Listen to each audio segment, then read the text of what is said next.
டாண்டடாய் jack சுந்தரை வாரம் வெள்ளிக்கிழமை எக்கச்சக்கமான படங்கள் வருது.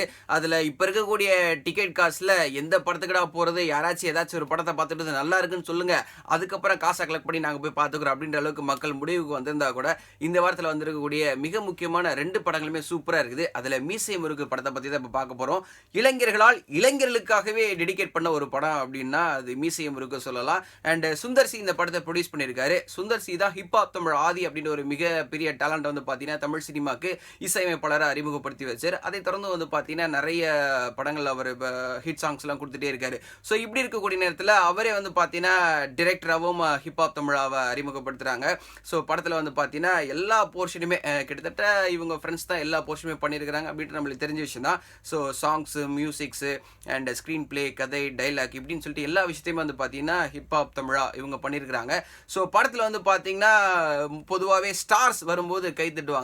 ஸோ ஏற்கனவே வந்து பார்த்தீங்கன்னா பெரிய ஸ்டாராக சினிமாவில் இருந்தாங்கன்னா அவங்க வந்தால் கை தட்டுவாங்க, விசில் அடிப்பாங்க. பட் இவ்வளோ நாள் சின்ன சிஸ்டமில் மொபைல் ஃபோனில் பார்த்துருக்கக்கூடியவங்களாம் பெரிய ஸ்க்ரீனில் பார்க்கும்போது அவங்களுக்கு எவ்வளோ ஃபேன்ஸ் இருக்கிறாங்கம்மா, அப்படியே அப்பா விசில் அடிச்சு வேறு லெவலில் கிளப்புறாங்க ஒவ்வொரு யூடியூபரையும் அந்த ஸ்க்ரீனில் பார்க்கும்போது. அண்ட் அதையும் தொடர்ந்து பார்த்தீங்கன்னா படத்துக்குள்ள கதையை நம்ம உள்ளே என்ட்ரி ஆனோன்னா ஒவ்வொரு இளைஞனுமே தன்னோட வாழ்க்கையில் வந்து பார்த்தீங்கன்னா இந்த படத்தை ரிலேட் பண்ணிக்க முடியும். ஏன்னா எல்லாருக்குமே வந்து பார்த்தீங்கன்னா பேஷன் ஒரு விஷயம் இருக்கும். பட் சந்தர்ப்ப சூழ்நிலையில் ஒரு சிலரால் மட்டும் தான் அந்த பேஷனை ஃபாலோ பண்ணி போக முடியும். அண்ட் இன்னும் ஒரு சிலர் வேற வழி இல்லாமல் ஏதோ ஒரு வேலை கிடைச்சா போதும்னு சொல்லிட்டு கிடைக்கிற வேலையை பார்த்துட்டு இருப்பாங்க. அண்ட் இன்ஜினியரிங் பசங்க எவ்வளோ கஷ்டப்படுறாங்க, ஏதோ ஒரு விஷயம் பார்த்துட்டு ஏதோ ஒரு விஷயம் படிச்சுட்டு அண்ட் வாழ்க்கையில் வேற விஷயங்கள்லாம் பண்ணிருக்காங்களேன்றதையும் நல்லா கோஆர்டினேட் பண்ணியிருக்கிறாங்க.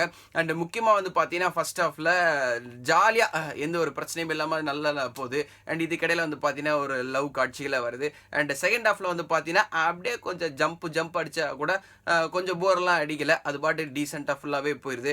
அண்ட் படத்தில் இருக்கக்கூடிய மிகப்பெரிய ப்ளஸ் என்ன அப்படின்னு கேட்டிங்கன்னா பாடல்களை சிங்கிள் ட்ராக்காக வந்து பார்த்தீங்கன்னா ஏற்கனவே ரிலீஸ் பண்ணி வேறு லெவலில் ஹிட் பண்ணது தான். ஒவ்வொரு பாட்டுக்குமே அண்ட் ஒரு சூப்பர் ஸ்டார் என்ட்ரி, ஒரு விஜய் சார் என்ட்ரிக்கு என்ன கிளாப்ஸ் கிடைக்குமோ அவ்வளோ கிளாப்ஸ் கிடச்சிச்சு.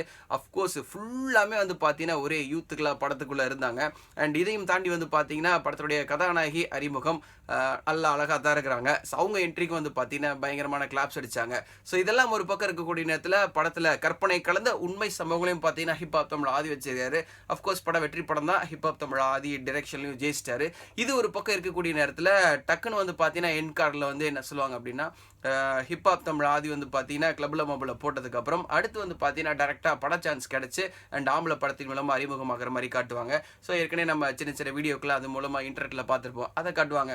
பட் எனக்கு என்ன ஒரே ஒரு வருத்தமாக இருந்துச்சு அப்படின்னா ஹிப்ஹாப் தமிழ் ஆதி எனக்கு தெரிஞ்சு ஃபஸ்ட்டு சினிமாவில் பாடின பாட்டு அப்படின்னா நான் அப்படின்னு சொல்லிட்டு விஜய் ஆண்டனி மியூசிக்கில் தப்பு இல்லை அப்படின்ற பாடலில் தான் பாடினாரு. அதையும் தொடர்ந்து ஹிப்ஹாப் தமிழாவே வந்து பார்த்தீங்கன்னா அவருடைய இன்டர்வியூவில் வந்துலாம் சொல்லியிருக்கிறாரு. ஸோ நான் கூட வேணான்னு தான் சொல்லிட்டு இருந்தேன், சிங்கிள் ஆல்பம் தான் பண்ணுவேன் அப்படின்ற மாதிரி சொல்லிட்டு. பட் அனிருத் ப்ரோ தான் கம்பல் பண்ணி பார்த்தீங்கன்னா எதிர்நீச்சல் படத்தில் என்னை பாட வச்சாரு. அதையும் தொடர்ந்து பார்த்தீங்கன்னா இன்னொரு படத்தில் வாய்ப்பு கொடுத்தாரு. அண்ட் நெக்ஸ்ட் பார்த்தீங்கன்னா இளைய தளபதி விஜய் நடித்த கத்தி படத்தில் கூட எனக்கு ஒரு பாட்டு ஃபுல் ஃப்ளெஜ்டாக கொடுத்தாரு அப்படின்ற விஷயம் இருந்துச்சு. பட் டைரெக்டாக வந்து பார்த்தீங்கன்னா ஆம்பளை படத்தை பற்றி மட்டுமே பேசியிருக்கிறாங்க. அண்ட் ஒரு ஹிப்ஹாப் தமிழா ஃபேனாக பார்த்து இன்னொரு என்ன விஷயம் அப்படின்னு கேட்டிங்கன்னா ரீசெண்டாக ஜல்லிக்கட்டு பற்றி எக்கச்சக்கமான விஷயம் நடந்துச்சு. அதில் உங்களுடைய டக்கரு வீடியோ வந்து மிகப்பெரிய அளவில் வந்து பார்த்தீங்கன்னா பேசப்பட்டுச்சு. ஸோ அப்படி இருக்கக்கூடிய நேரத்தில் அதை பற்றி லைட்டாக தொற்றுக்கலாமோ அப்படின்ற ஒரு ஃபேன் ஃபீலிங்கை நம்மளுக்கு இருந்தால் கூட மேபி மீசையும் ஒரு 2 வரலாம் அப்படின்ற மன தைரியத்தோடு அப்படியே கிளம்பி வந்திருக்கிறோம். ஓவரால் இந்த படம் வந்து பார்த்தீங்கன்னா ஒரு பியூட்டிஃபுல் என்டர்டைனர். அண்ட் ஹிப்ஹாப் தமிழை சொன்ன மாதிரி அப்படியே கொடுத்துட்டு எந்த ஒரு கட்டிங்ஸ் இல்லாமல் யூஸ் எடுக்கிட்டோம் ஃபேமிலியோட போயிட்டு கண்டிப்பான முறையில் பாருங்க. குறிப்பா சாதிக்க வேண்டும் என்று துடிக்கக்கூடிய இளைஞர்கள் போய் தியேட்டர்ல பாருங்க. இதுவரைக்கும் ஹிப்ஹாப் தமிழ ஹேட்டர்ஸா இருந்தா கூட இந்த படத்தை நல்ல ஒரு பியூட்டிஃபுல் கிரௌடோட பார்த்தீங்கன்னா ஹிப்ஹாப் தமிழாவை லைக் பண்ண கூட செய்வீங்க. So all the best. இதே மாதிரி நிறைய யங்ஸ்டர்ஸ் வந்து பார்த்தீங்கன்னா படம் பண்ணுறதுக்கு நிறைய வாய்ப்புகள் இருக்குது. இதே மாதிரி தொடர்ந்து எல்லாருக்கும் சப்போர்ட் பண்ணுங்க. நன்றி, வணக்கம்.